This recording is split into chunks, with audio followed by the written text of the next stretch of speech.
London hanged a man for starting the Great Fire. He was not in the country when it started. His name was Robert Hubert. He was a watchmaker from Rouen. He confessed. On the 27th of October, 1666, they hanged him for it. The ship he had sailed on from Sweden did not dock until 2 days after the fire began. The captain said so, under oath, afterwards. That is the shape of this entry. Not a mystery about a fire. We know where the fire started, and we have known since the week it happened. This is about the 6 things London said about it afterwards, and how many of them survive being looked at. This entry holds 6 claims. The record confirms 1. The 5 it does not are the more interesting ones. And I want to be plain about the shape of the failure here, because it is not the usual one. Nobody in this story is stupid. The city was made of wood and pitch. The summer had been dry, and there was an east wind.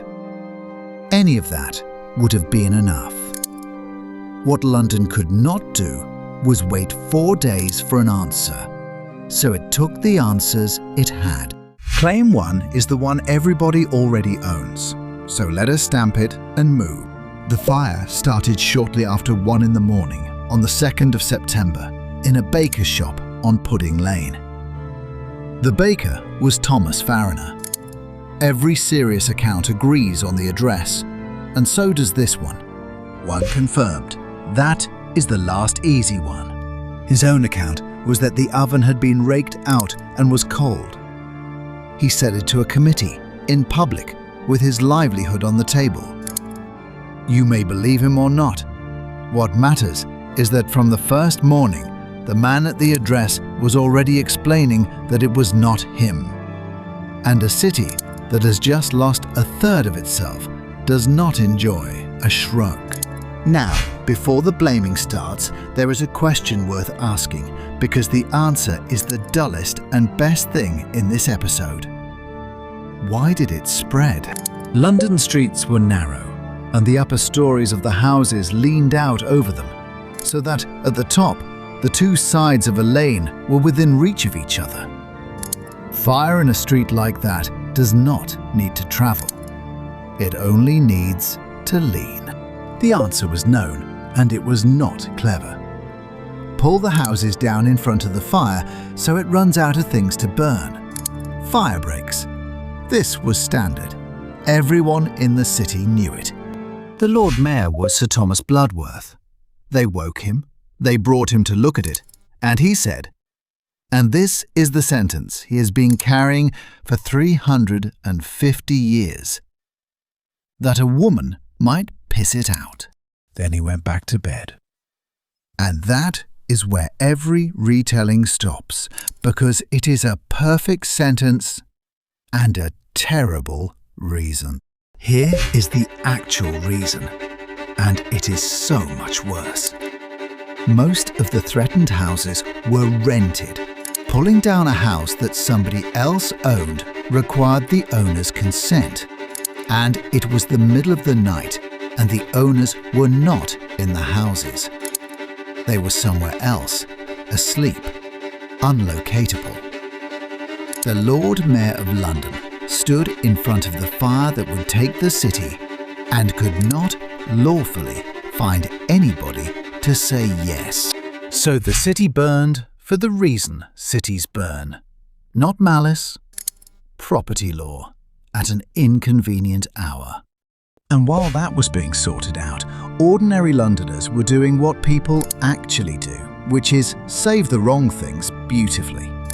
We know this because one of them wrote it down. Samuel Pepys worked at the Navy office on Seething Lane and lived in a house attached to it. And on the 4th of September, with the city on fire, he and a colleague went into the garden and dug a hole. His diary entry. In the evening, Sir W. Penn and I did dig another and put our wine in it, and I my Parmesan cheese. That is not a joke I'm making. That is the primary source.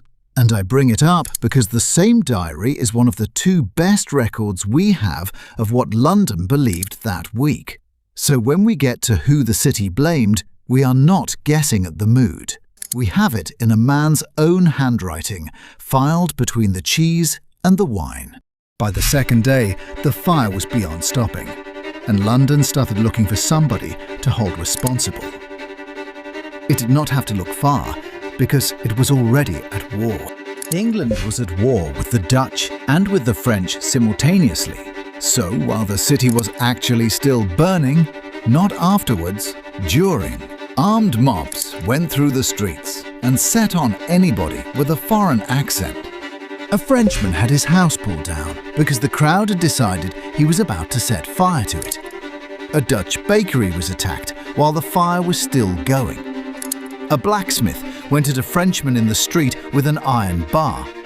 And a Swedish diplomat was strung up by a group of Londoners and had to be cut down. The man who cut him down is the detail I want on the record. King Charles had put his brother, the Duke of York, in charge of fighting the fire.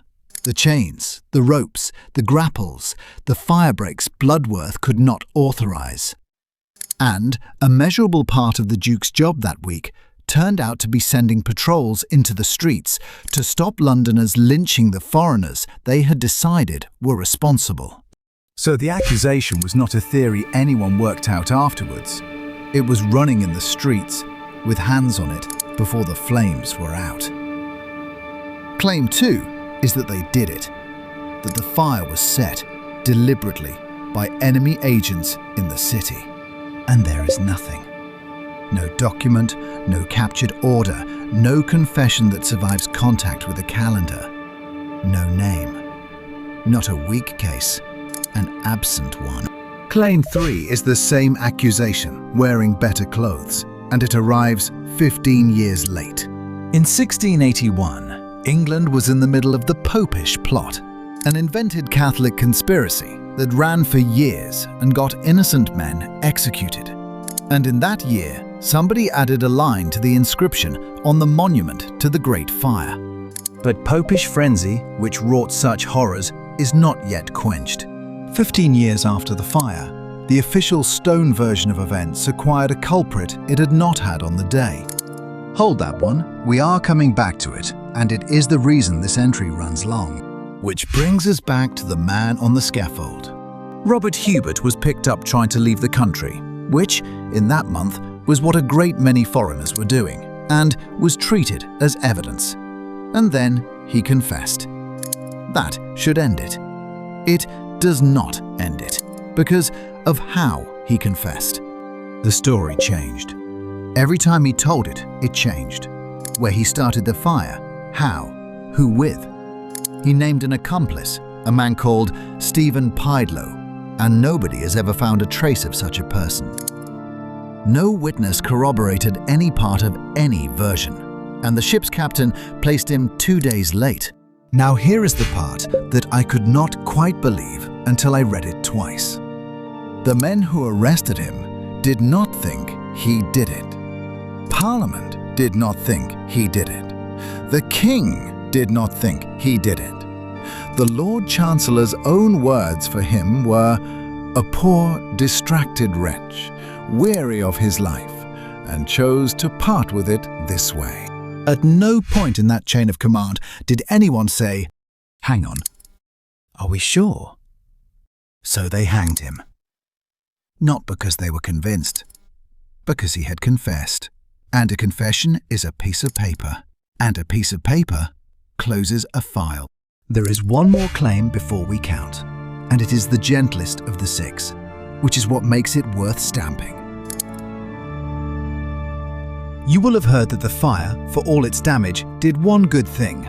The fire ended the Great Plague, burned out the rats, a grim silver lining, and a very satisfying one. Plague deaths had already collapsed over the winter of 1665, months before the fire, and people went on dying of plague after it. The curve does not have a step in it where the fire is. And the 6th claim is the count. The record says 6 people died. 6. in a fire that took 13,000 houses and left something like 100,000 people with nowhere to sleep. Historians have argued about that number for a century, and one of them, Neil Hansen, puts it at several hundred and possibly several thousand. The reason nobody can settle it is not mysterious, and it is not comforting. The 6 who are recorded are the ones somebody recorded. The parish system counted people it had reason to count. It did not have a reason to count the poor. A bakery on Pudding Lane. 2 nations blamed with no document. A faith blamed 15 years late, in stone. A watchmaker hanged by people who thought him innocent. A plague already going. A death toll that counts only the counted. Entry number 5. 6 claims in, 1 confirmed out. Filed under a confession. Now, the ledger is closed, and I'd told you we were coming back to the stone. This last part is not about the fire. It is about the people who told you about the fire. Christopher Wren and Robert Hooke built the monument where they did because it is 62 meters from the bakery. The column is as tall as it is far from the spot the fire started, which is the kind of detail that tells you the men who built it cared about being right. And then in 1681, somebody added the line about popish frenzy. Ask the question the counter case exists to ask. Not is it true? We stamped that. Ask what it bought. It bought a permanent, public, official version at exactly the moment the popish plot needed one. A rumour that people repeat can be argued with. A rumour carved into a monument, in Latin, by the City of London, on a column you can see from most of the city, is not a rumour anymore. It is the record. That is what carving is for. And it worked, in the sense that matters. It stayed. Not a season, not a decade. 149 years. Long enough that everybody who put it there was dead, and everybody who first read it was dead, and their children were dead, and the thing was what the column said. Somebody did notice. In the 1730s, the poet Alexander Pope, who was himself a Catholic, wrote 4 lines about it that are still the best review any building has ever received. Where London's column, pointing at the skies like a tall bully, lifts the head and lies. That is a man standing at the bottom of a building, calling it a liar, in print, 100 years before anything was done about it. And nothing was done about it. Pope was right. Everybody could read that he was right, and the words stayed on the stone for another 97 years. They were chiseled out in 1830, the year of Catholic emancipation. Not because a historian proved anything, because the politics that had needed the line finally stopped needing it. The monument is still standing. You can go and look at it. And the part of it worth looking at is not the inscription, because the inscription is gone. It is the patch of stone where the words used to be, which does not match the stone around it, and never will. That is what a correction looks like when you make it 149 years late. It does not remove the claim. It leaves a mark the exact size and shape of it. In the next entry, the record and the story disagree again, and the record is the dollar one. It is also the one with names in it. Subscribe and the almanac stays open. The next one is on your screen now.